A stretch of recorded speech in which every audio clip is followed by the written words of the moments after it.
Mas lalo lamang nga pong nabaon ng Dallas Mavericks sa standings ng Western Conference matapos silang matalo kahapon laban sa Los Angeles Clippers.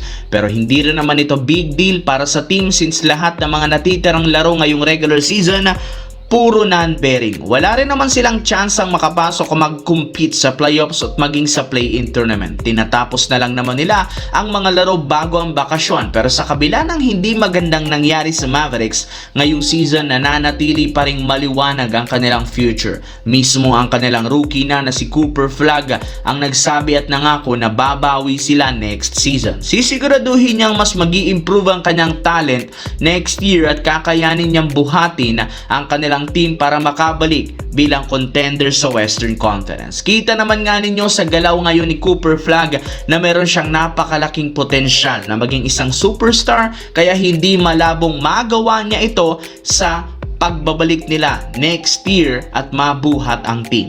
Sa kabilang banda, marami nga ang nagulat sa sinabi ngayong araw ni Anthony Davis sa isang podcast. Well, makalipas ang ilang buwan simula nang ma-trade si Anthony Davis, finally, nagsalita na nga ito. Ayon sa kanya, naramdaman nga niya talagang hindi siya nirespeto sa ginawang trade ng Lakers at Dallas. Pero dahil alam niyang business ang NBA, naintindihan rin naman niya ito.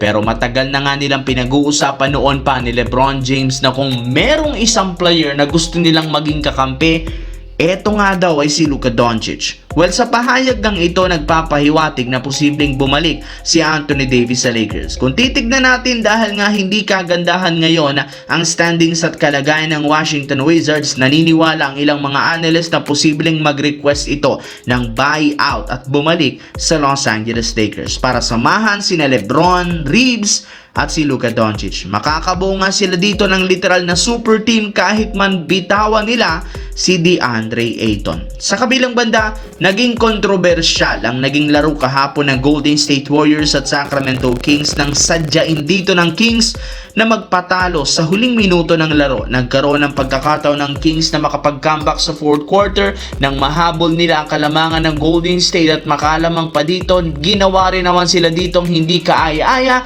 at hindi kinagusto ng mga fans nang gumawa ang kanilang player ng intentional foul kay Seth Curry pa. Ito ang mismong rason bakit nagawa pa ng Warriors na manalo. Dito na nga nakuha ang muli ng Golden State ang momentum. At sa pagtatapos, mismong si Draymond Green ang nagsabi sa interview, kailangan nga daw imbestigahan ng NBA ang ginawang ito ng Sacramento. At kapag napatunayan na kasama sa pagtanking, kailangan nga daw patawan ito ng malaking multa. At mukhang yan rin naman ang balak gawin ng NBA. Ayon sa report ng liga, gaya nga ng ibang team, inaasahan nilang iimbestigahan ang ginawa ng Sacramento Kings.